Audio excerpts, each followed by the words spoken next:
Forecast Key All right, Comprehension welcome. First Pattern thing I want to go over Recognition was some of Part these 1. basic patterns right here that you might have already seen, you might already be familiar with. Not really that you're familiar with them, it's just that you see these a lot, and you see something like this. And so what I always try to point out here is that when you see these types of patterns, things like that, right? Like a nice solid jump. Let's say that pattern stayed consistent a little further, and you walk up to the shoe way over there. Maybe don't fight it, but at the same time, I'm starting to think that like if you've missed already a bulk of a consistency, then you may very well be in for that change up as soon as you walk to that table. It's almost like walking up to the table with a 6, 7, 8, 9, 10 run. You're like, all right, I'm gonna hop on this train, and then bam, it jumps instead of saying another red or another blue or whatever. So sticking with the forecast, I wanted to focus on this part right here. See this? Okay, cool. Let's go ahead and go back to writing with my right hand. So the big thing is that when you're looking at the patterns down here and you're trying to see, pretty much when you're trying to understand what the forecast is even trying to tell you, I like to point out is that you have to be careful with these, because this, keep in mind, this is not that. This is pretty much the dot on the two history boards. The history boards is that one up there on most scoreboards, and then there's that super long road, and those two are both just simply history roads. These ones are all the forecast, the cockroach, and all the other roads, whatever. So keep that in mind. Do not get confused the player and the banker red and blue dots with these red and blue dots, because it's not always going to look like that. So the next hand, or the forecast rather, isn't going to always be like that. So what I mean to say, and I know you've already seen this, you had to have already seen this, is that some hands look like that, right? To where now blue. So the next hand is basically saying that if it goes banker, you're going to see a blue mark right down there, right? And then you'd see a red circle, and you'd see that. Should it go banker that very next hand? So that's one thing that I know a lot of players are getting confused with, because when I try to point that out and I say, hey, like, for instance, when I try to point it out way over here, early on in the shoe, and I say, hey, man, look, it just jumps. So bet that blue donut. We come over here. Well, the blue donut, they immediately want to, associate blue donut, whatever, with player. No matter where it's at. I just say the word blue, and they immediately associate it with player, when it's like, no. You need to look at where this blue donut is, and keep in mind, just like we just got finished saying, that blue donut could be, that's going to confuse the heck out of me, that blue donut could be on banker. And the reason why I'm not worried about, putting in the history scoreboards is, one, because I just randomly made all this stuff up right here. These don't have anything to do with each other. This is just for demonstration purposes. Jesus, did it again with the opposite. So it's just for demonstration purposes, and because I wanted to point out exactly that.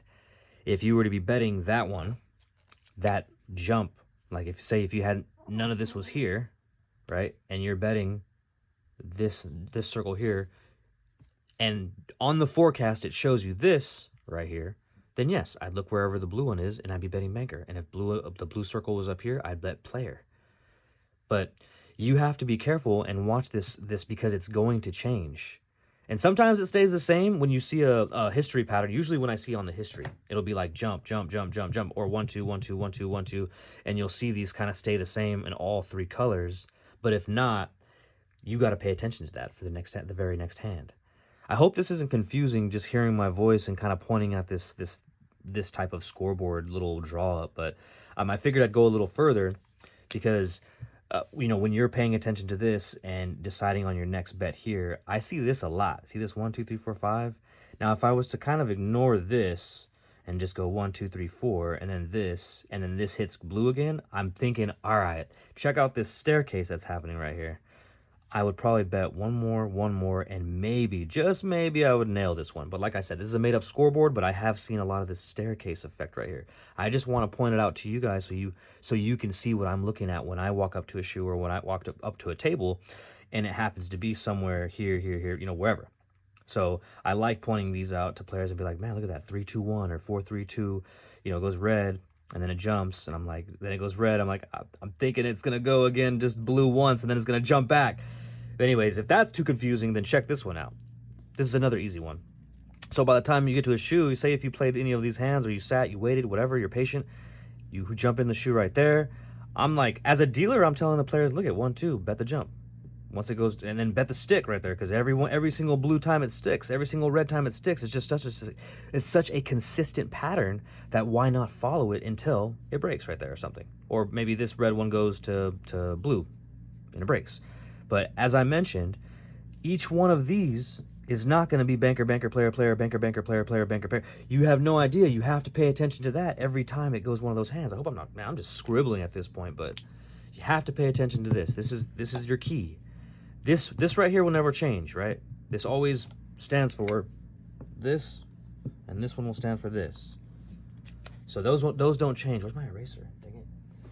So you have to be careful and pay attention on the next hand, whether it goes, it's hand 45, and then it went boom, red donut, and you're like, all right, I'm betting that it jumps to blue. You better make sure on hand 46, you see, well, if it says 45 on the scoreboard and you know the next hand is 46, you look at the forecast, and remember, the weatherman's telling you what he thinks it's going to be. This thing is the same thing. It's a forecast algorithm it's telling you, the player, what the algorithm thinks it'll be should it stay consistent with this pattern, right? Or with this, I guess just consistency. I don't know what else to call it. Because I can make up a freaking pattern or make up something for each one of these damn things as the game goes on, but I just feel like when you pay attention to this and you see consistencies like these ones, it's easy to hop on the train. Let me do one last thing for you. I'm just going to use my, one last thing for you. This happened to me at work today. Right when I was leaving, I took a quick stab at Panda, because I saw it went blue, tie, and then my 10 hands chase for Panda, right? Now, needless to say, I let 7 of those hands go before I bet 3 of them. That's regardless. What was happening, though, after the blue tie, let me show you. So, blue tie, we'll just say that's a tie. It went red, blue, red, blue, red, blue, red, blue, red, blue, like for so long. I don't know how many times. It was like 11, well, all the 10 bets that I saw that you would chase the Panda, and this is what the donut looked like this. It just looked like this whenever it got to that, because I think it might have been red, blue, and then it just kept going. And I was like, man, I wonder how long this is going to keep going. But as it kept going, each time this red donut went and just kept hopping back and forth. So as this stayed consistent with a jump, jump, jump, jump, jump, and I sat there and I looked at my coworkers, I was like, God damn it. I was like, I talk about this on my channel like all the time, and I go, I don't know why I just didn't bust out $100 and just bet it, let it ride. Bet it, let it ride. Or just bet. And that consistency while I'm chasing the Panda and getting crushed, because I only bet 3 times, so I was stuck like $75, no bigs. But if I would have just bet that base bet, man, and use that forecast like strategy of following this stick, following, because you'll notice the similarity from the history board to the donuts and these forecasts. Sometimes you'll notice why it's doing it and what it's doing. But anyway, I hope that clarifies a little bit on what you're looking at with this forecast, because I know it probably looks a lot different per scoreboard that you're seeing when it comes to baccarat, easy baccarat, or die bac, or whatever variation of the game that you're playing. But anyway, this video, how long is this? 8 minutes? We gotta wrap this up. Thank you for watching. I'll go over a little bit more details another episode on these things like this, like the staircase or this double jump, like just different things on what I'll try to get an actual scoreboard to compare to with this while I'm drawing it out, maybe. But either way, thanks for watching. Be careful of this right here. Watch the legend, because I deal to a nice phone's ring. I deal to a nice guy, and sometimes we'll be looking at the scoreboard and we'll get mixed up ourselves as we're trying to read it and read that pattern and chase something that is pretty sound after the hand is dealt, and we're like, wait, how did we lose? Anyway, thank you for watching. Let's talk more Bach later, guys. Hey guys, I hope that wasn't too confusing, but I'll try to clarify a little bit more on the pattern recognition in a future video or part 2. But mainly I just wanted to get you to be able to understand that forecast and how it changes and how to read it, how to use it, pretty much how to identify your own pattern that you like or something for yourself, whether you're sticking, jumping, but don't want you to be confused when you're looking at literally 60% of that scoreboard, which is the forecast roads. So best of luck, play at your own risk, and let me know if you have any questions in the comments. So let's talk Bach.